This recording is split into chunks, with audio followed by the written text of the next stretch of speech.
बेटा आज हमारा विषय रहेगा आरोह गद्य में जो हमारा पाठ है स्थिति में बारिश।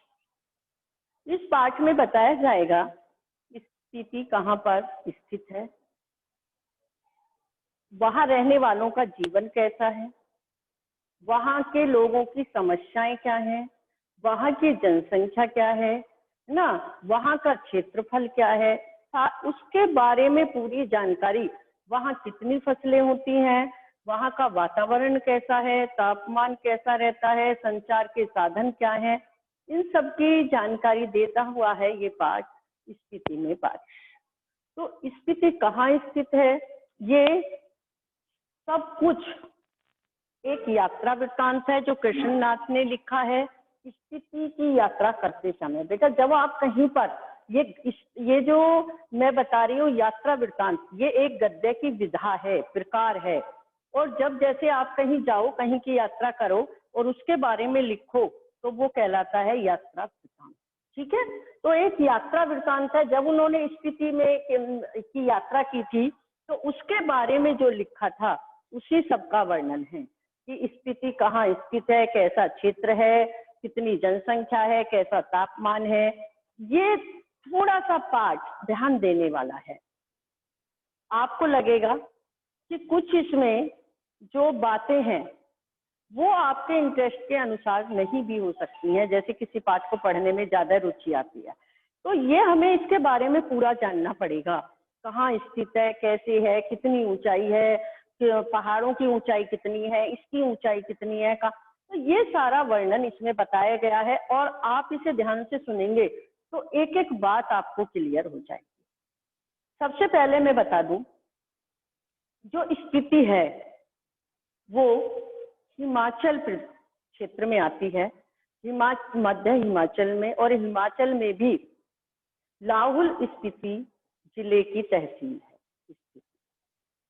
अब वहां का वर्णन करना, उसके उस स्थिति के बारे में सारी बातें बताना, कैसा वातावरण, कैसे लोग, कितना क्षेत्रफल, ये सारी बातें आएंगी अब स्थिति में बारिश। अब सबसे पहले मैं आपको ये बता दूं कि स्थिति में बारिश पाठ का नाम ही रखा गया है, लास्ट तक पढ़ोगे तो समझ में आ जाएगा, क्योंकि ये पूरा पहाड़ी क्षेत्र का वर्णन है और स्थिति में बारिश होती ही नहीं है, और अगर कभी बारिश आ जाए तो उसे बड़ा सौभाग्य की बात मानी जाती है। इसलिए इसका नाम ही दिया स्थिति में बारिश। जिस समय कृष्णनाथ ने वहां की यात्रा की थी तो रात में ये काजा के डाक बंगले में रुके हुए थे और रात में बारिश आ गई थी, तो वहां के लोगों ने इनके आने को बहुत शुभ माना था। वो बारिश जानते ही नहीं है कि बारिश में क्या होता है, उसके देवता क्या होते हैं, कुछ नहीं पता है उन्हें। और बारिश न होने के कारण जो वहां पेड़ पौधे हैं वो भी बहुत कम होते हैं, पेड़ पौधे वहां ना के बराबर है। तो हम एक एक विषय को, इसके एक एक विषय को लेकर चलेंगे और उसकी जानकारी करेंगे ताकि इस पूरे पाठ की जानकारी हमें हो जाए। तो सबसे पहले जो हम लेते हैं, मैंने बताया जो स्पीति है वह लाहौल, हिमाचल प्रदेश के लाहौल स्पीति जिले की तहसील है। पहली बात, ये हिमाचल में स्थित है और हिमालय के मध्य भाग में आती है, हिमालय के मध्य भाग में स्थित है। अब सबसे पहला आता है कि ये यात्रा वृत्तांत है स्थिति संचार साधनों से रहित। पहाड़ी क्षेत्र है, पहाड़ी क्षेत्र है, और इस क्षेत्र की ऊंचाई जहां पर स्थिति है, बसा है, वहां की ऊंचाई हमारी कितनी है, ये है हमारी 12,946। इसकी ऊंचाई है 12,986 फीट, 86 फीट। अब आप लगाइए कितनी ऊंचा होगा ये क्षेत्र। तो सबसे पहले अधिक ऊंचाई होने के कारण संचार साधनों का अभाव है। संचार मायने अपना संदेश भेजना। यहाँ जितने एक व्यक्ति एक हरकारे को, हरकारा कहते हैं जो भागकर सूचना देने जाता था, एक इतना शीत ऋतु इतनी अधिक होती थी, ठंड इतनी अधिक होती थी कि उस व्यक्ति को एक जगह जाने में पूरा मौसम ही बीत जाता था। केवल वहां संचार के लिए वायरलेस का इस्तेमाल किया जाता, वायरलेस सेट। वहां वायरलेस सेट का इस्तेमाल किया जाता था। केलिंग का बादशाह और काजे का सूबेदार जो था वो भी इनके जरिए बात करते थे। वहां और कोई संचार का साधन नहीं था, इतने किसी व्यक्ति को भेजा जाता था तो इतने तो पूरा मौसम ही बीत जाता था, इतने वो नहीं पहुंच पाता था। तो केवल एक वायरलेस सेट थे जिनके जरिए वो संचार करते थे। दूसरा, इसके पहाड़ों की ऊंचाई 18,000 फीट। जहां स्पीति है, स्पीति की ऊंचाई मैंने अभी आपको बताई 12,986 स्पीति की ऊंचाई है। और स्पीति जहां बसा है उसके आसपास के पहाड़ों की ऊंचाई 18,000 फीट है। अब वहां जाने के साधन ही नहीं है, वहां किससे जाया जाए, कोई जाने के साधन नहीं है। जैसे और जो पहाड़ी क्षेत्र हैं वहां लोग घूमने के लिए जाते हैं, वहां कुछ ऐसा नहीं है। वहां तो ऊंचाई इतनी है कि वहां कोई जाने का अभी तक साधन उपलब्ध नहीं है। संचार के लिए केवल वायरलेस सेट हैं और आने जाने का तो कोई साधन ही नहीं है। बहुत मुश्किल है पहाड़ी क्षेत्र में चढ़ना। भूगोल अलंघ्य है। अलंघ्य किसे कहते हैं? जिसे लांघा ना जा सके। इसका भौगोलिक वातावरण ऐसा है कि वहां आसानी से नहीं पहुंचा जा सकता, उसे लांघा नहीं जा सकता। अलंघ्य है वहां का भूगोल। साथ में क्या है, वहां के जो व्यक्ति हैं वहां शांत स्वभाव के व्यक्ति हैं। आपने देखा होगा ज्यादातर कहते हैं अगर किसी को शांति चाहिए, कोई तपस्या करने जाता है तो कहाँ गए हैं? वो पहाड़ों पर। वो शांति भरा वातावरण होता है वहाँ, और शांति भरा वातावरण होता है तो वहां रहने वाले लोग भी कैसे? शांत स्वभाव के। और जब उन पर अगर कोई जोरावर जैसा आक्रमणकारी आक्रमण भी करता है तो वो उसका जवाब आक्रमण से नहीं देते कभी भी। वहां के लोग पेड़ के तनों से चिपककर एक दूसरे के साथ छिपकर बैठ जाते हैं। अपनी सुरक्षा वो छिपकर करते हैं, ना कि आक्रमण करते। शांत स्वभाव के हैं, लड़ाई झगड़ा नहीं करते। वो स्वयं को सुरक्षित करते हैं, छिपकर स्वयं को सुरक्षित करते हैं। तो वहां के लोग कैसे हैं? शांत स्वभाव के लोग हैं। इसके बाद है जनसंख्या और राज्य। वहां की जनसंख्या कितनी है और वहां शासन कैसे होता था? वहां की जनसंख्या, स्पीति की जो जनसंख्या है वो 1971 के अनुसार, 1971 में हुई थी जनगणना, उसके अनुसार 7,196। ये कुल जनसंख्या इतनी है। और क्षेत्रफल कितना है इसका? 2,155 वर्ग मील। मतलब एक वर्ग मील में केवल 4 व्यक्ति रहते हैं। अब लगाइए कितनी कम जनसंख्या है। इसका क्षेत्रफल है 2,155 वर्ग मील और रहने वालों की संख्या है 7,196। मतलब एक वर्ग मील में केवल 4 व्यक्ति आते हैं प्रति वर्ग मील, 4 व्यक्ति। तो जनसंख्या कितनी कम है वहां पर, ये सोचो। फिर भी एक सवाल दिमाग में आता है, इतनी ठंड है, इतना पहाड़ी क्षेत्र है, और वहां आगे भी जो बताऊंगी लोग इतने उसमें रहते क्यों हैं अभावों में, नहीं समझ में आता। तो इसके बारे में चर्चा आगे करेंगे, पहले इसकी और विशेषताओं को जान लें। तो सबसे पहले मैंने बताया स्पीति संचार साधनों से रहित है। संचार का कोई साधन नहीं है, सूचना देने का कोई साधन नहीं है, आने जाने का कोई वहां पर साधन नहीं है। केवल वायरलेस सेट है जिनके जरिए हम एक दूसरे से बातें करते हैं। फिर भूगोल अलंघ्य है। पर्वतों की ऊंचाई बहुत 18,000 लगभग फीट है। वहां के लोग शांत स्वभाव से हैं। जनसंख्या क्षेत्रफल के हिसाब से प्रति वर्ग मील 4 व्यक्ति आता है। एक वर्ग मील में केवल 4 व्यक्ति। ये देखिए वहां कितनी कम जनसंख्या है। अब इसके राज्य के बारे में जान लें। जब ये कभी तो ये रहा हमेशा स्वतंत्र, कोई शासन करने वहां कैसे जाता, वहां तक तो पहुंचना ही संभव नहीं होता ठीक से। तो रहा तो स्वतंत्र, लेकिन कभी ये कश्मीर में आ गया, कभी लद्दाख में आ गया, इस तरह अलग अलग क्षेत्रों में रहा। लेकिन 1846 में 46 में ये राजा गुलाब राय के जरिए अंग्रेजों के अधीन हो गया। ये स्थिति। लेकिन अंग्रेज भी वहां कैसे जाते? तो उन्होंने वहां नोनो नियुक्त कर दिया। नोनो कहते हैं वहां का स्थानीय शासक, जिसकी जो पदवी होती थी द्वितीय दर्जे के मजिस्ट्रेट के बराबर होती थी। उसका वहां वही शासन चलाता था वहां पर। तो उसका काम होता था मालगुजारी। अब मालगुजारी क्या होगी, खेती वेती तो वहां ज्यादा होती नहीं।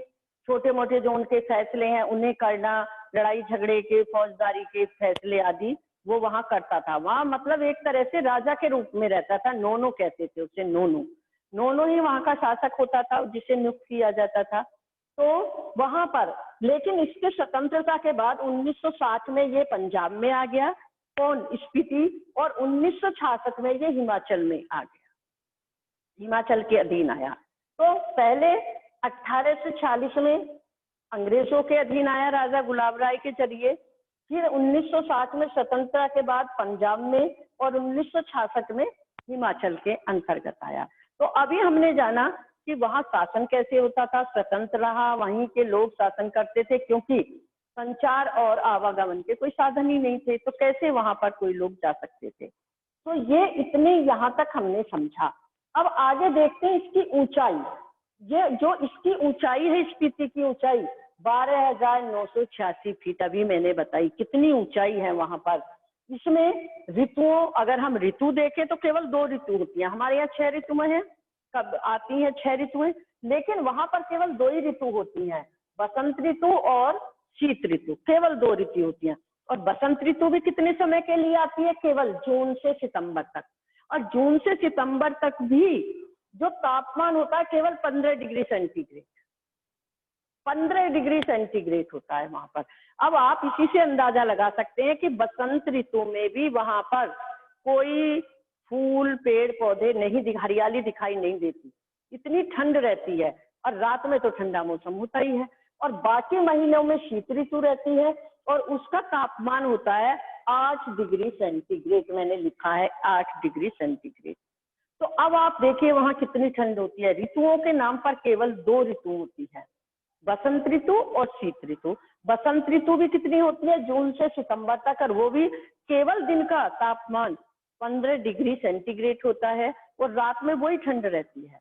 और जो बाकी शीत ऋतु होती है उसका तापमान दिन का भी 8 डिग्री सेंटीग्रेड होता है। अब आप देखिए ये 8-9 महीने शीत ऋतु में तो बिल्कुल दुनिया से कटा रहता है, 8-9 महीने ये क्षेत्र बिल्कुल दुनिया से कटा रहता है, अलग हो जाता है, इतनी ज्यादा ठंड होती है। और बहुत ज्यादा ठंड होने के कारण और पानी की कमी होने के कारण बारिश भी नहीं होती, ज्यादा पानी की कमी होने के कारण वहाँ पेड़ पौधे नहीं है, जो पहाड़ी है वो नंगी है, वीरान है, पेड़ पौधे ज्यादा नहीं है। तो लोग अपने इन ठंड के दिनों में घरों को गर्म करने के लिए उनके पास लकड़ी भी नहीं होती, इतनी ठंड होती है फिर भी लकड़ी भी नहीं होती, वहाँ पेड़ पौधे ही नहीं होते, केवल बर्फ ही बर्फ जमी रहती है वहां पर। अब इसके बाद फसल, वो कैसे अपना गुजारा करते हैं। जो फसल है केवल एक ही फसल होती है, और उस फसल में भी कौन कौन से अनाज पैदा होते हैं, गेहूं, जौ, मटर, सरसों, केवल ये पैदा होते हैं। और उसमें भी जो जौ है, जौ की फसल अधिक मुख्य होती है। 2 तरह के जौ होते हैं, जौ की फसल भी मुख्य होती है, इसके साथ मटर, गेहूं और सरसों भी होते हैं। तो अब आप देखिए कि केवल साल में एक फसल होती है, उसमें भी 2-3 चीज पैदा होती हैं, वहां कोई फल सब्जी का नाम नहीं है, कोई फल, कोई सब्जी, लकड़ी, इन सब की को वहां पर उपलब्धता है ही नहीं, क्योंकि फल किस पे आएंगे, पेड़ों पर, पेड़ होते नहीं, ठंडी ठंड होती है, बर्फ ही बर्फ होती है, सब्जी नहीं होती, यहाँ तक कि बसंत ऋतु में भी एक फूल तक नहीं खिलता, वहां इतनी ठंड होती है, हरियाली नहीं होती, तो पेड़ पौधे कहाँ से होंगे। अब ये हमने देखा कि कितनी फसलें हुई, केवल एक फसल हुई। अब इसके आगे एक चीज और है कि ये चीज उत्तर में अलग ये घिरा हुआ है, दक्षिण में अलग। इसके दक्षिण भाग में जो पर्वत श्रेणियां हैं जिनकी ऊंचाई 21,646 फीट है, इसके दक्षिण में माने पर जो पर्वत श्रेणियां हैं उनका नाम माने पर्वत श्रेणी है, उनका नाम जो दक्षिण में है उनका नाम माने पर्वत श्रेणी है। अब ये माने पर्वत श्रेणी क्यों पड़ा, इनका नाम माने पर्वत श्रेणी क्यों पड़ा, यहाँ भी लेखक ने बताया है जो कृष्णनाथ है। तो माने बौद्धों का बौद्ध बीज मंत्र होता है, जो बौद्ध होते हैं उनका बीज मंत्र होता है, बीज मंत्र होता है ओम मणि पद्मे हूँ, ये उनका बीज मंत्र होता है। और बौद्धों ने इन पहाड़ियों पर, दक्षिण भाग की इन पहाड़ियों पर इस मंत्र का इतना अधिक जाप किया होगा, इतना अधिक जाप किया होगा कि इन पर्वत श्रेणियों का नाम ही माने पर्वत श्रेणी पड़ गया। तो दक्षिण में जो पर्वत श्रेणी है उनका नाम माने क्यों पड़ा, माने पर्वत श्रेणी क्यों पड़ा? क्योंकि बौद्धों के जो बीज मंत्र है ओम मणि पद्मे हूँ, ये बीज मंत्र है, उसका इतना अधिक जाप उन लोगों ने किया बुद्धों ने यहाँ पर कि उन पर्वत श्रेणियों का नाम ही माने पर्वत श्रेणी हो गया। अब यहाँ पर इनकी ऊंचाई कितनी है? 21,646 फीट है।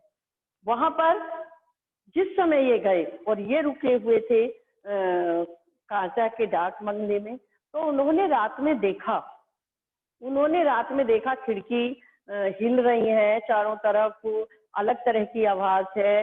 तो उन्होंने उठकर जब खिड़की से देखा तो बारिश पड़ रही, और बारिश आना वहां के लिए बहुत शुभ था। जब सुबह वहां लोग आए उनके पास और उन्होंने कहा आपकी यात्रा बहुत शुभ है। उन्होंने शुभ क्यों माना?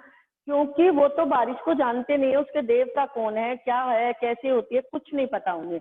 अगर वहां वर्षा हो समय समय पर तो पहाड़ों पर भी पेड़ पौधे हो सकते हैं, फसलें और अच्छी हो सकती हैं, वहां फसलें योग्य जमीन तो मिल सकती है, लेकिन पानी का अभाव है। वहां पर स्पीति नदी है, केवल स्पीति नदी है जिसका बहुत ज्यादा प्रयोग नहीं होता है, तो उसी से वो अपना कार्य करते हैं। तो यहाँ पर उन्होंने बताया है कि उनका आना, बारिश होती है तो उनके आने को वर्षा का सुखद अनुभव माना जाता है। जैसे कालिदास ने बारिश के मौसम का वर्णन किया है, मेघदूत लिखी है उन्होंने, कैसे मेघ को अपना दूत बनाकर नायिका के पास भेजा है। यहाँ के कवि कैसे नायिका को वर्षा ऋतु में तड़पती दिखाते हैं। तो उन सबका उनको कुछ नहीं पता, क्योंकि उन्हें तो वर्षा वहां पर आती नहीं बारिश। अगर कभी आती भी है कभी, तो उसे बहुत शुभ माना जाता है वहां आने बारिश को। तो ये एक पाठ था आपका स्पीति में बारिश। इसका नाम शीर्षक ही ये पड़ा है स्पीति में बारिश, कि वहां बारिश होती नहीं है। और जब लेखक वहां गए थे तो उस रात बारिश हुई थी, तो उन्होंने उसका नाम ही शीर्षक क्या दे दिया, स्पीति में बारिश। अब एक प्रश्न हमारे सामने आता है, संचार के साधन नहीं है, फसल वहां ठीक से नहीं होती, पानी की उपलब्धता ठीक से वहां नहीं है, और ऋतुएं केवल 2 होती हैं। बसंत ऋतु में भी 15 डिग्री सेंटीग्रेड तापमान होता है, बाकी 8 डिग्री या उससे कम होता है। 8-9 महीने पूरे संसार से ये कटा रहता है, अधिक ठंड होने के कारण, बर्फ पड़ने के कारण। फिर भी वहां के लोग वहीं क्यों रहना चाहते हैं, क्यों रहते हैं वहां लोग? तो इसका कारण लेखक ने ये भी बताया है कि हो सकता है अपनी मातृभूमि के प्रति प्रेम की भावना रही हो, क्योंकि जहां जो रहने लगता है उसे वो ही अच्छा लगने लगता है। अपनी जहां उनका जन्म हुआ, उनके माता पिता हैं, वही क्षेत्र उन्हें अच्छा लगने लगा। और इतनी परेशानी होने के बाद भी देखो, और बहुत से पहाड़ी क्षेत्र हैं, मसूरी है, नैनीताल है, और है इससे ऊंचे ऊंचे स्थान है, हिमाचल में भी है, लेकिन वहां पर लोग आते जाते हैं, वहां पर बड़े बड़े रेस्टोरेंट हैं, आने जाने के साधन हैं। लेकिन यहाँ लेखक यही आह्वान करता है कि यहाँ भी अगर कुछ युवक युवतियां यहाँ आए और इन पहाड़ों से होड़ लगाएं, अर्थात यहाँ आकर जो वही सारे खेल हैं, बर्फ पर चलना, ये करना, वहां भी आए, तो इनका जो एक दुख भरी आवाज है, आर्तनाद जमा हुआ है वहां केवल, वो पिघल जाए, वहां भी खुशहाली हो जाए, वहां के लोगों के जीवन में भी खुशहाली आ जाएगी। अगर यहाँ से कुछ लोग वहां जाकर मतलब उसी तरह के वहां जाएं और उसी तरह के खेल करें, किल्लोल करें, हंसें, तो वहां की उनकी उस हंसी से उनका जो बर्फ पूरी ढकी हुई है उसके कारण जो उनकी दुख भरी आवाज है वो बदल जाए, उनके जीवन में भी खुशहाली आ जाए। तो कैसा है वहां स्पीति, स्पीति की ऊंचाई कितनी है, स्पीति का वातावरण कैसा है, वहां की जनसंख्या कैसी है, और साथ में क्षेत्रफल, मतलब तुम ये लगाओ कि 1 वर्ग किलोमीटर में केवल 4 आदमी रहते हैं। कितनी कम जनसंख्या है वहां की, कितनी कम जनसंख्या है। वहां की जो ऊंचाई है स्पीति की, वहां ऊंचाई है 12,986 फीट ऊंचाई पर बसा है। अब आप बताइए, संचार के कोई साधन नहीं है, 8-9 महीने बाकी दुनिया से कटा रहता है अधिक ठंड के कारण। तो वहाँ किस तरह से अगर वहाँ भी कुछ संचार के साधन उपलब्ध कराए जाएं, आने जाने के साधन उपलब्ध कराए जाएं, तो हो सकता है वहाँ भी वो क्षेत्र अन्य पर्वतीय क्षेत्रों के समान खुशहाली से भरपूर हो जाए। ऐसा लेखक का मानना है, ऐसा लेखक का मानना है। पहाड़ियां हैं, वीरान है, ऊंचे ऊंचे पहाड़ हैं, वीरान है, क्यों? वहां पर कोई पेड़ पौधा नहीं है। पेड़ पौधा क्यों नहीं है? पानी की कमी है। पानी की कमी के साथ साथ क्या है? बर्फ ही बर्फ है। केवल बर्फ ही बर्फ में कैसे पेड़ पौधे उग पाएंगे? नहीं उग पाते। तो जब वहाँ केवल बर्फ है, ठंडी ठंड है, 8 डिग्री सेंटीग्रेड तापमान रहता है और पानी की कमी है, तो वहाँ पेड़ पौधे उगते ही नहीं है, वीरान होते हैं। वो फल सब्जी नहीं जानते, वहाँ फल सब्जी नहीं होती, केवल फसल भी होती है एक साल में, और वो भी किसकी होती है? जौ की, मटर, सरसों, गेहूं, और उसमें भी जौ ज्यादा होता है वहां पर, जो ज्यादा होता है। तो वहाँ के लोग किस तरह के अभावों से जूझते हैं, किस तरह की परेशानियों का सामना करते हैं, फिर भी वे लोग वहां पर रह रहे हैं। इसका कारण भी उन्होंने अब स्वयं में बताया कि हो सकता है मातृभूमि के प्रति प्रेम की भावना रही हो, जहां वो रहते हैं उस स्थान के प्रति उनके मन में प्रेम की भावना हो। साथ ही साथ लेखक ये भी आह्वान करते हैं कि यहाँ कुछ संचार साधन उपलब्ध कराए जाएं, और जो युवक युवती हैं अन्य पहाड़ी क्षेत्रों की तरफ यहाँ भी आकर किल्लोल करें, खेल खेलें, हंसी, उनकी हंसी हो, चारों तरफ वातावरण में गूंजे। तो यहाँ जो एक दुखद वातावरण छाया हुआ है, एक आर्तनाद, बर्फ हुई बर्फ जमी है, ये भी शायद पिघल जाए, वहां के लोगों के जीवन में भी खुशहाली लौट आए, ऐसा वो आशा करते हैं कृष्णनाथ। तो उनका ये यात्रा वृत्तांत था जो उन्होंने स्पीति के बारे में किया है। स्पीति में बारिश, ये उनका शीर्षक था।